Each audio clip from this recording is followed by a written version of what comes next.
Thank you for the richly intertwined life we're able to share. Whether as a community of place or of interests as readers and writers. Thank you so much, those of you I was bold enough to ask for help in bringing food to share. And thanks Windsor for bringing the wine. Big, big thanks to Kate and John for their generosity in their making their beautiful southern swan of a place available, especially on a weekend and in the midst of other festival commitments. My heartfelt thanks to Liz for setting aside her many commitments and coming down from Sydney to do the launching and to guide me through the process out of her years of experience and the creative flow she brings to everything she does, writing, teaching, editing, cooking, being a style queen, just recently running half marathons.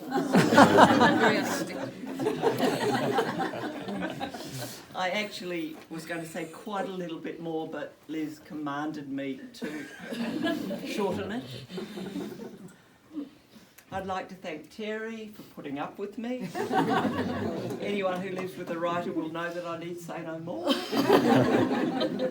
And likewise Julie, who lives alongside us as part of the Silver Hill world, wherever she is.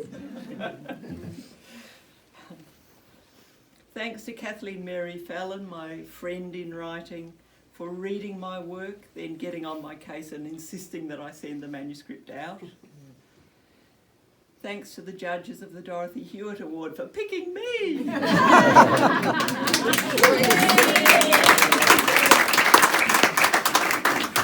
the Copyright Council and UWA Press who fund the award, in particular the press manager Terry Ann White, editor Nicola Young, who worked on the manuscript and fact-checked. She fact-checked. A lot of things.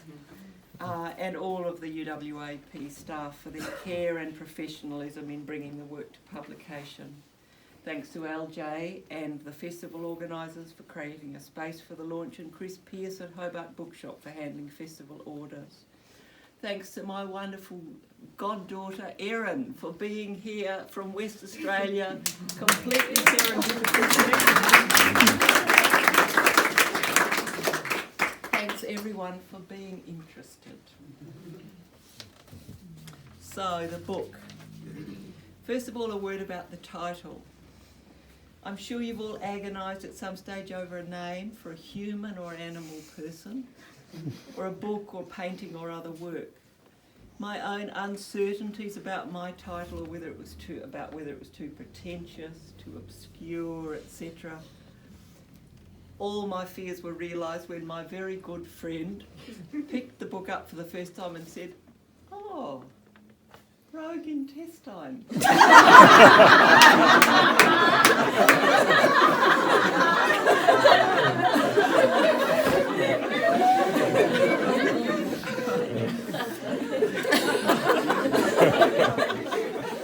That's good.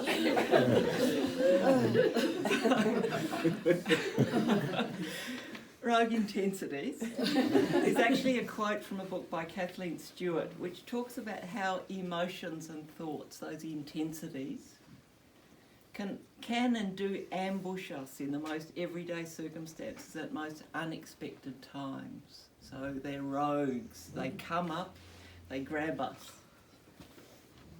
So the actual line from which I was quoting is, "Rogue intensities roam the streets of the ordinary." As many of you know, this project began as a blog for family and friends, an account of life here that felt more satisfying to me than a Twitter feed. The only parameters I gave myself were that I would post something once a month and that it would be 1,000 or 2,000 words. The germ, the seed for each piece was some experience, some rogue intensity that jumped out of everyday life. For instance, here's the start of a piece that sent me on an inquiry into vertebrate evolution, the movement of the tectonic plates in the breakup of Gondwana land, and and the geology of the signet area. So this is from May. Thank you. There's a lizard living in the scanner that sits on my desk. It strolls out from the depths of the machine onto the expanse of the paper tray as onto a patio. It looks around. It cocks its head to see me better with its golden, round-pupilled eye blinking steadily. It's a small, gold-brown, slightly iridescent garden skink with a pale rose underbelly. Carina skincus metallicus, metallic cool skink, common here, and one of several cold-adapted species found in Tasmania, which give birth to live young, are able to raise their body temperature 14 or 15 degrees Celsius above their surroundings when it's cold, and have the capacity to go into a kind of hibernation in winter. The skink appeared one day in summer, so this is an entry from May. I heard a scritching inside the scanner's plastic casing, and the skink's head and forelimbs emerged from the memory cards. It looked around, then turned itself around and went back in, showing a curving side and a length of tail. Later it came right out, unworried by my presence as it investigated the entrances and exits of its new home, the card slots, the various approaches to the paper tray. Having settled in, it began over the next days and weeks to explore its territory more fully. It walked to the edge of the desk and peered over into the abyss. It patrolled the perimeter, looking up to catch my eye from time to time as I loomed overhead at the keyboard. If I reached towards it, it licked the air before touching my finger with the tip of its little black tongue.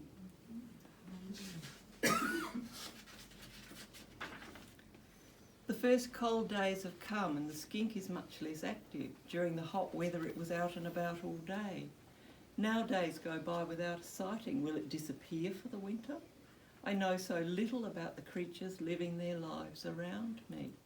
For instance, how long might this population of skinks have lived among the rock piles and leaf litter on this hillside? So then I was off into inverted.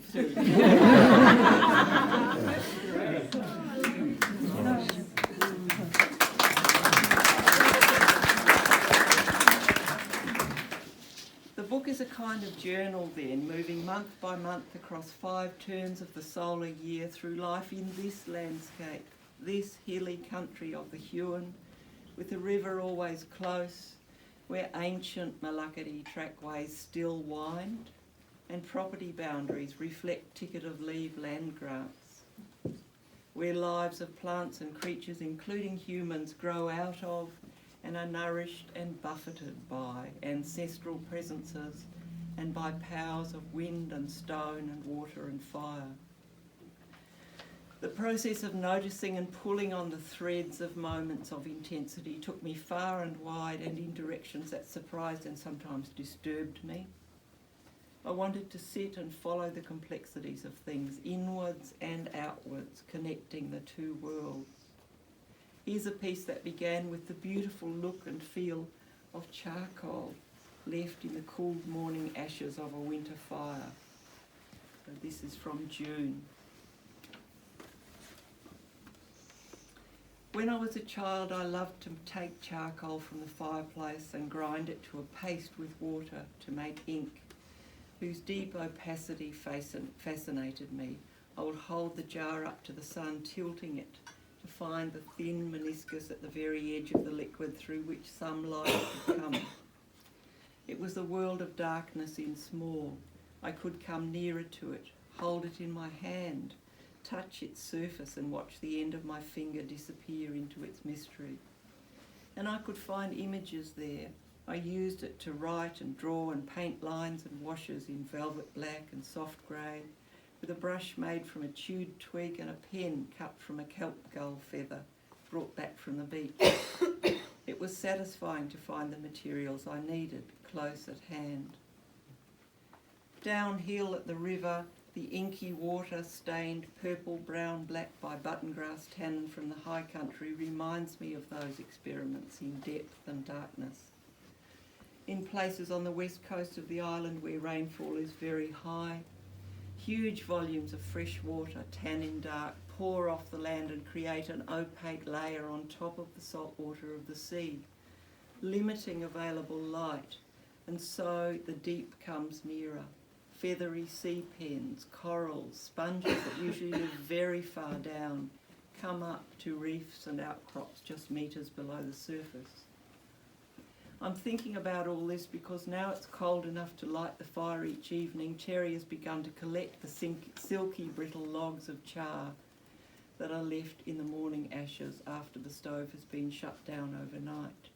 He'll crush them and soak them in seaweed tea before adding them to the garden beds. Charcoal is porous.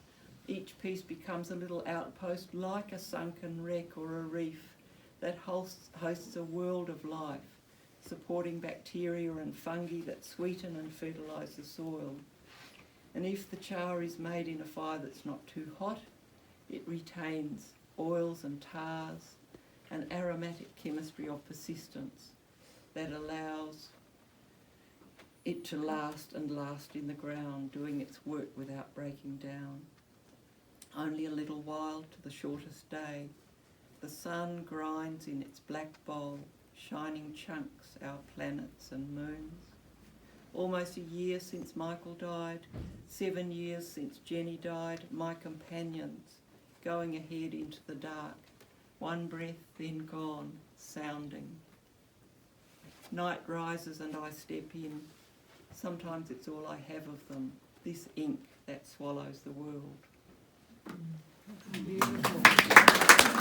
The feedback I've had so far about the variety of ways in which people are choosing to use the structure of the book, the calendar month. Some are starting at the beginning, reading front to back. Some are starting with October because that's when they got the book and are reading all the Octobers. Now they'll start on the November. Some are dipping in and out at random. All these ways and more can work.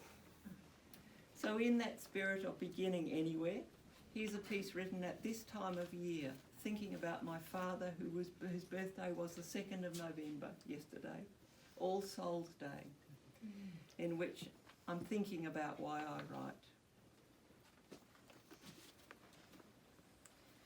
I walk down the forested slope to the bottom of the farm and back up again with the dog while I wait for curd, making cheese, to set.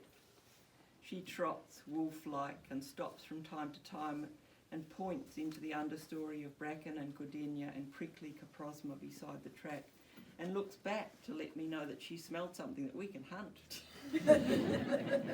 and trots on with what looks like a shrug when I don't respond. It's steep ground and I'm hot by the time we get back to the top of the ridge, even with the first of the sea breezes blowing cold off the water. As we come out from under the trees, a raven on lookout coughs a warning and dozens of birds take flight from where they've been digging for bronze beetle grubs in the pasture. The dog ignores them. Each day as I sit down to write, quieting the censor and stepping around my fears, I reach a place of anticipation. What will come to me now? As keen as that with which I step into the outer world. Which textures, sounds, images will present themselves for languaging? And how can I meet them to shape my human artefact of words with all their freight from the store within me? Now at the end of the month, in the days of the dead, near my father's birthday, I think about how he asked the world to enact and carry his inner life, how he pointed to places, creatures, people, though without acknowledging, perhaps most of all to himself, how they corresponded with aspects of his soul. It's left me with a longing to make these connections and to continue to learn from them about hunger and desire and fury and affection, and to speak about them while I can, to ask, how are we to live? Thank you.